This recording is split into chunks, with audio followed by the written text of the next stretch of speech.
Pachi pregunta, hoy con el doctor Gerardo Alfaro, representante de la OPS-OMS en Panamá. Doctor, ¿han tenido reportes de nuevas maneras de contagio fuera de las gotitas? Luego se habló del aire, ¿eso está probado? ¿Ya fue descartado? Gracias, Flor. En realidad, todos los días hay nuevas informaciones, todos los días vamos aprendiendo un poco más sobre el comportamiento de este virus. Eh, Sigue siendo la principal fuente de contagio las gotículas de saliva, ¿no? Cuando hay contacto íntimo. De ahí la importancia de mantener el distanciamiento social, el utilizar protección, el cuidarse a la hora de estornudar o toser. Y de ahí la importancia del lavado de manos y de superficies, porque también sabemos que el virus se mantiene con vida durante horas, incluso días, en ciertas superficies, dependiendo de las condiciones de humedad, de calor y de las características de la superficie. Lo de contagio por el aire todavía no está claro.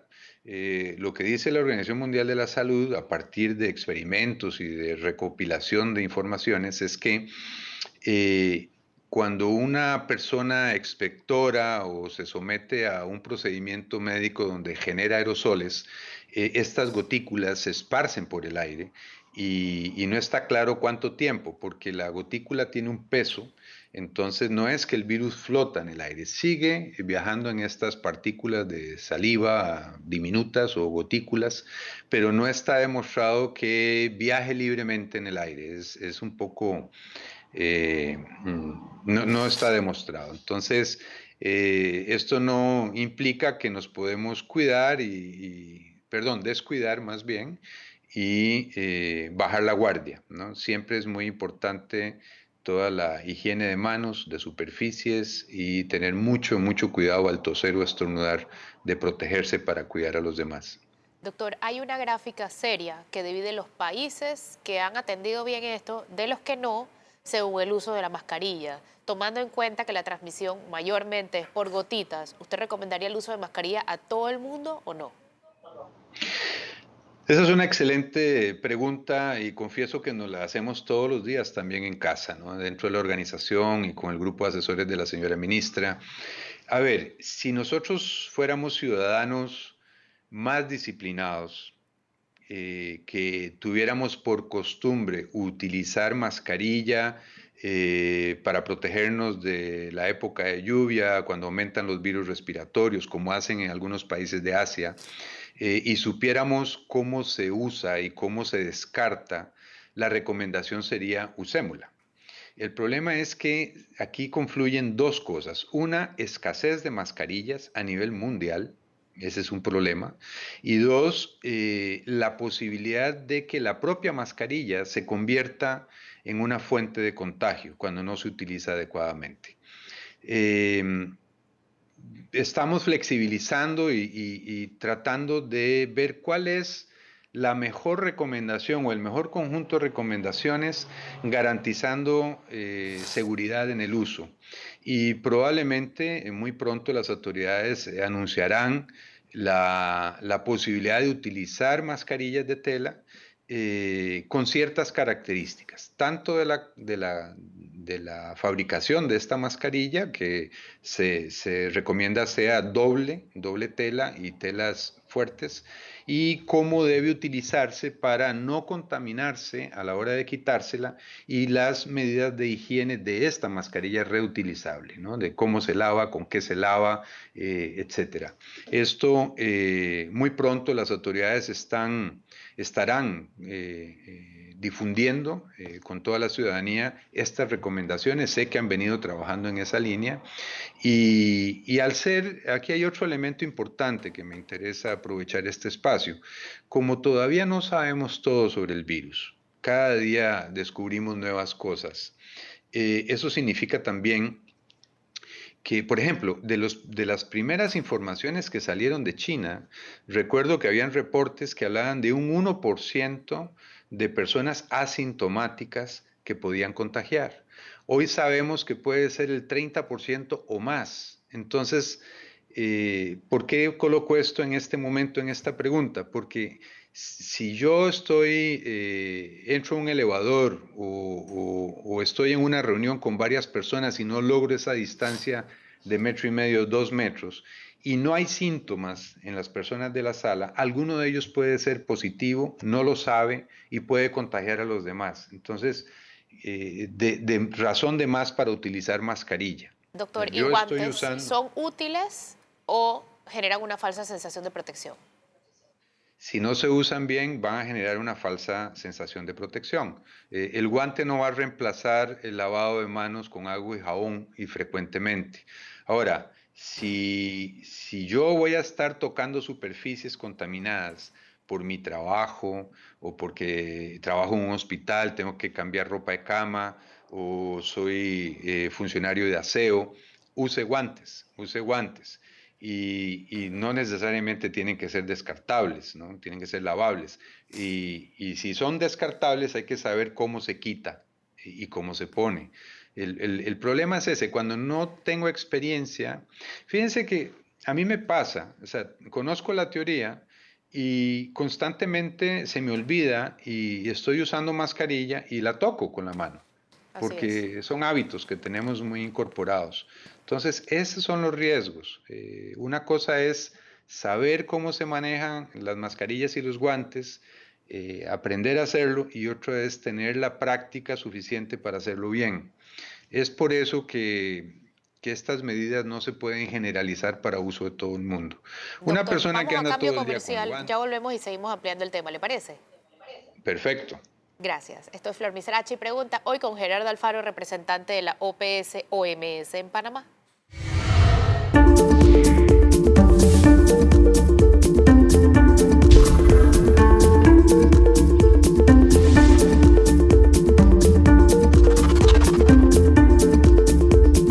Ya de vuelta en Flor Misrachi Pregunta, hoy con Gerardo Alfaro, representante de la OPS-OMS en Panamá. Doctor, en principio se dijo que el virus respetaba a embarazadas y a bebés y a niños. ¿Qué pasó con eso? Bueno, tenemos embarazadas positivas. Todavía no se ha demostrado que haya transmisión madre-hijo vía barrera placentaria, ni siquiera en la lactancia materna, pero sí tenemos mujeres embarazadas con COVID positivo y también tenemos niños positivos. Lo que sí sabemos es que las manifestaciones clínicas en los niños y jóvenes son menores, son menos agresivas, pasan leves y a veces asintomáticos, pero también sabemos que sí transmiten y contagian a los demás. Doctor, ¿por qué hay días que se hacen la mitad de las pruebas en Panamá? En realidad no hay días que se hacen más pruebas que otros. Lo que tenemos es, más bien cada día se hacen más pruebas porque cada vez tenemos más puntos, más instituciones también haciendo pruebas. Ya la No, Caja pero del en los Seguro está últimos 3 haciendo. días ha habido menos pruebas que los Porque demás lo que días. cambia es el reporte, la cantidad de reportes por día, y eso tiene que ver con algunos ajustes en el flujo de la información.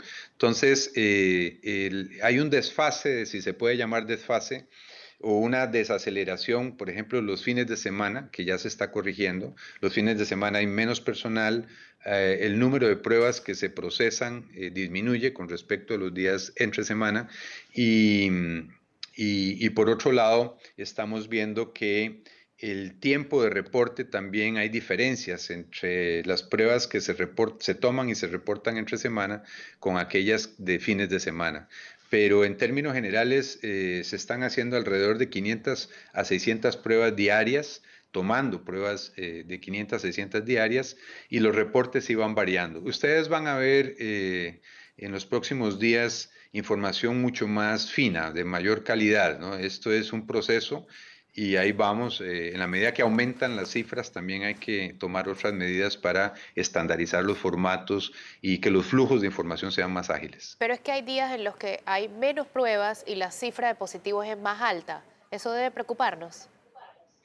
No, porque cuando depuramos la base de datos vemos que se habían quedado una serie de pruebas sin reportar. Entonces hay cortes, ¿no? Las pruebas que no llegaron a la hora de corte van a quedar para reportarse al día siguiente. Por eso Entiendo. es que proporcionalmente puedes ver un porcentaje mayor de positivos con respecto a al total de pruebas reportadas. pero en la práctica cuando hacemos una línea con más días y la analizamos, lo que estamos viendo es que seguimos entre un 10 y 15% de pruebas positivas. Ahora bien, cuando tengamos pruebas más sensibles y pruebas rápidas, seguras, que todavía no las tenemos, probablemente ahí sí vamos a tener muchos más positivos, ¿no? Porque vamos a detectar incluso asintomáticos positivos. Hoy en día le estamos haciendo las pruebas a los que tienen síntomas, porque la prueba no es muy sensible. Usted habla de 500 a 600 pruebas por día. ¿Deberíamos masificarlos más o va a llegar el momento, como advirtieron los expertos, que no van a ser necesarias porque va a haber demasiado contagio? En este momento, sí es necesario seguir ampliando el acceso a las pruebas y el país se está preparando para poder garantizar que tenemos suficientes pruebas y vehículos de transporte para esas pruebas. Y sí, en las próximas semanas esa es la estrategia. Pruebas y pruebas y pruebas, muchas pruebas, porque la prueba nos permite detectar positivos y sus contactos. Y todavía tenemos la esperanza y los esfuerzos van dirigidos a ir interrumpiendo las transmisiones, ¿no? Doctor, hay una gráfica que divide los casos por millón de habitantes. Panamá tiene casi 300 por millón de habitantes. Colombia, por ejemplo, tiene 20. Costa Rica, su natal Costa Rica, tiene 70. ¿A qué se debe eso? A falta de pruebas. A falta de pruebas. Simplemente si lograran hacer más pruebas van a ver que el número de casos aumenta rápidamente. Lo interesante aquí es que los países que más pruebas hacen captan más y entonces las informaciones son más creíbles, son más veraces. Eh, Nicaragua está reportando que creo 4 o 6 casos, una cosa así. Eso no se lo puede creer nadie, es imposible. Brasil estaba reportando muy poco caso, México también. Países con esa dimensión y esa cantidad de habitantes, sabemos que la casuística es mucho mayor. Costa Rica, por Eh, ejemplo. Costa Rica sé que aumentó ahora en los últimos días la cantidad de pruebas. También Claro, acuérdense tenían que pocos casos porque no estaban midiéndolos. yo pienso, es mi opinión muy personal, ¿no? No quiero entrar en conflicto con las autoridades de ningún país porque no tengo la información de primera fuente, pero es natural que al principio solo pocos laboratorios, y no uno por país, tenía la capacidad de hacer la prueba, que fue el caso nuestro, el Gorgas. Así es. Rápidamente eso se fue cambiando y también era esperable que la cantidad de pruebas disponibles fuera muy limitada. Con los cierres de fronteras también no ha sido fácil comprar pruebas a los proveedores, ¿no? Las nuestras siguen viniendo en su mayoría de Alemania. Entonces, pero todos los países están en ese afán. He podido ver noticias de países vecinos donde están advirtiendo a la población que saben que los casos van a aumentar y esto va de la mano con la disponibilidad de pruebas y la posibilidad de hacerlas, ¿no? De tomarle pruebas a más personas. Doctor, ¿ya hay estudios que digan que uno desarrolla anticuerpos para que el coronavirus no nos vuelva a dar? Sí, esa es una buena noticia. Lo que no sabemos es si la inmunidad va a ser temporal o O absoluta. permanente, ¿no? Pero aún siendo temporal, ya hay informes científicos que hablan de 1 o 2 años de inmunidad. Es temprano, ¿verdad? Estos son proyecciones. Acuérdense que tenemos apenas 3 meses en esta guerra. El estudio serológico el que están esperando de China para saber quiénes tuvieron el virus, ¿de qué serviría? Bueno, es fundamental tener estudios de seroprevalencia. Por un lado, saber quién ya tuvo la enfermedad es al mismo tiempo saber quién ya tiene anticuerpos. Esa persona puede reincorporarse al sector laboral rápidamente. Ni va a contagiar ni va a ser contagiado. El otro valor que tiene esto es que esas personas que ya tienen anticuerpos, su suero es muy importante. Ese suero nos puede ayudar a tratar enfermos críticos y también Panamá está avanzando en un protocolo en esa dirección. Doctor, ¿qué están haciendo los organismos internacionales para que la respuesta de todos los países sea la misma y que cuando, por ejemplo, Panamá vuelva a abrir su aeropuerto, no vengan el contagio nuevamente, ¿no? Bueno, ese es uno de los desafíos más grandes que tenemos. Desde la organización estamos intentando lograr esa especie de armonización de las medidas, justamente para lograr sinergia, para que el impacto de las medidas de un país se complementen con las de los vecinos y entonces el resultado sea mayor. Hay otras agencias del sistema de Naciones Unidas, todas están muy activas en este periodo y cada una sabe, de acuerdo a su mandato, que tendrá momentos en toda esta historia donde tendrán un rol más importante. Por ejemplo, cuando pasemos esta primera ola y venga todo el tema de recuperación económica y de soporte social, pues ahí tendremos agencias como el PNUD, como el Fondo de Población, que tendrá como la Organización Internacional de Trabajo, por mencionar solo algunas, donde tendrán papeles muy importantes desde el punto de vista de cooperación para poder soportar también en estas otras dimensiones importantes de la vida. Tenemos que ir a cambio, pero quiero hacer una última pregunta muy rápida antes de ir a cambio y es, ¿qué piensa la OPS, OMS de los países que ya no están recibiendo a los viejitos en los hospitales? Bueno, yo me estoy enterando por lo que tú me dices, pero aquí hay un tema de derechos humanos y de equidad y de solidaridad que no nos cansaremos nunca de defender y de impulsar. O sea, y siempre tendremos como sociedad que buscar la forma, el mecanismo para que cada persona, independientemente de su edad, su religión, las variables que ustedes quieran poner, étnicas, tenga acceso garantizado a la atención en salud. Vamos a cambio, doctor, ya volvemos. Esto es Flor Misrachi, pregunta hoy con Gerardo Alfaro, representante de la OPS, OMS.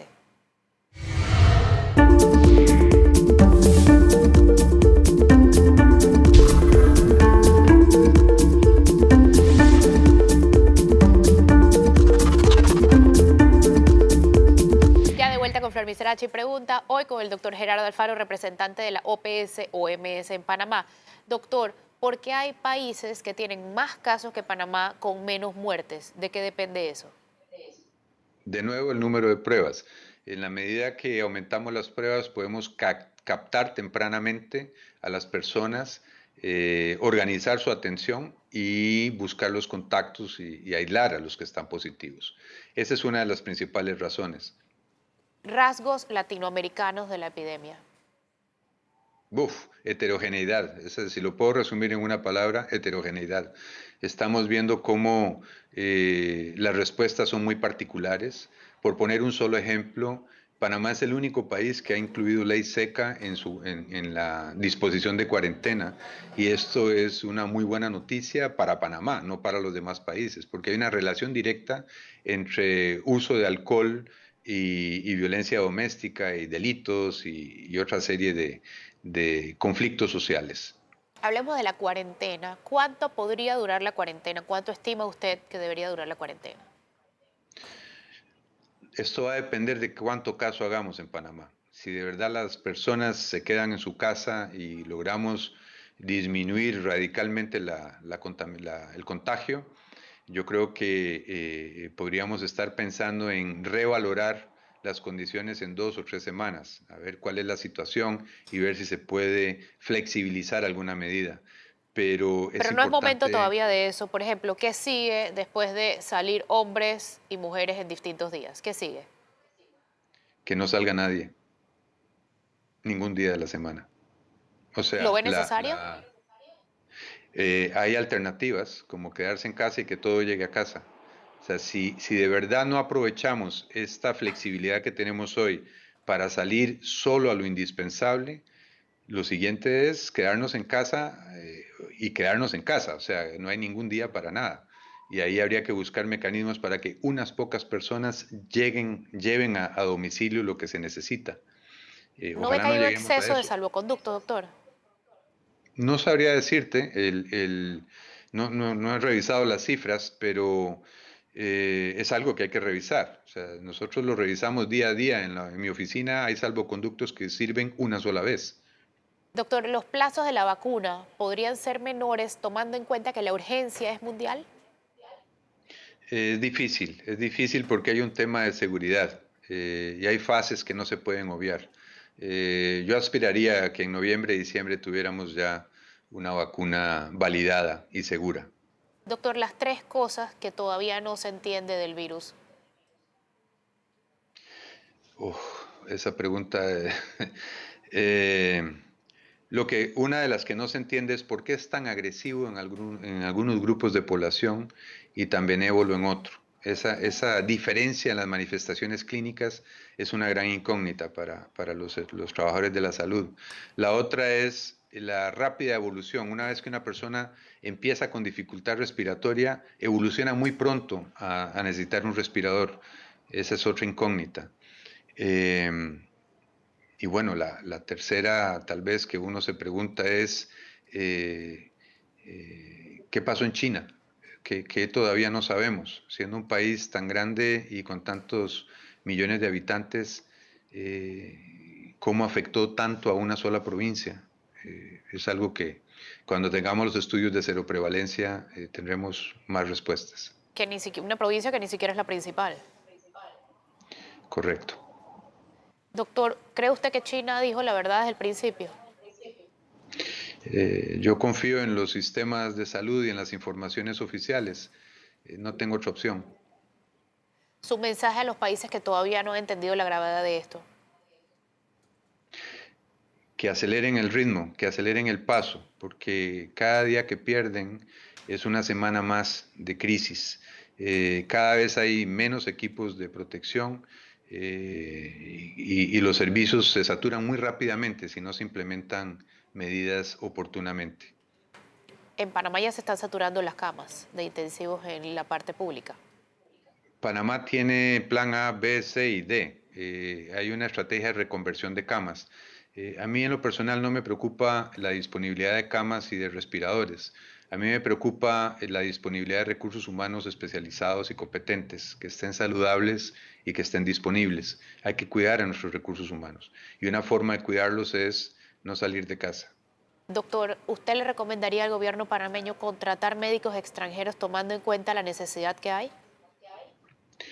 Es un escenario que hay que valorar, yo no lo descartaría. Llegará un momento en que habría que valorar esa posibilidad. El tema es si hay especialistas disponibles y dispuestos. Hay una diferencia de cifras, tanto de las camas de intensivos como de las camas en general, como cuándo será el pico, cuántos pacientes tendremos en el pico. ¿Qué estima usted? Cada experto da Yo creo que alguna cifra diferente. ¿Cuál es la suya? no, yo no tengo cifras, yo veo tendencias y esto se ajusta, es muy dinámico, es muy dinámico. Sería hasta irresponsable fijar una cifra en un momento dado. Hay que ver la tendencia y correr para ajustarlo, y eso se puede ajustar. Si hay duda en algún dato, hay que ir a la fuente y mejorar ese dato para poder tomar decisiones sobre evidencia. El número de camas es muy variable. Hay reconversión de camas. Panamá lo está haciendo. Por un lado, construyendo un hospital modular rápidamente. Por otro lado, convirtiendo hoteles en hospitales. Estas son estrategias muy buenas, muy efectivas y que nos dan mucha tranquilidad. Y del otro lado de la moneda, ¿quién lo está haciendo mejor que Panamá y cómo? ¿Qué habría que implementar? Bueno, los países que sufrieron el embate antes que nosotros, nosotros tenemos la ventaja que hemos podido ver esas experiencias rápidamente y Panamá ha incorporado rápidamente lo que sí funcionó en estos países que tuvieron la mala fortuna de empezar antes y con menos información de la que tenemos hoy nosotros acá. De ahí el llamado a los que todavía no han acelerado, ¿no? Porque con la información que tenemos hoy sabemos lo que hay que hacer y sí quiero decir y reconocer públicamente, Panamá tiene un gobierno que tomó esto muy en serio y las decisiones son de equipo, son colegiadas y todo el mundo está en sintonía. Eso es una gran fortaleza, eso es una gran ventaja que nos hace realmente, nos da mucha tranquilidad, ¿no? No está ocurriendo lo mismo en otros países. Gracias, doctor, por acompañarnos el día de hoy. Que tenga un excelente día. Esto es Flor Misrachi Pregunta hoy con Gerardo Alfaro, representante de la OPS-OMS en Panamá.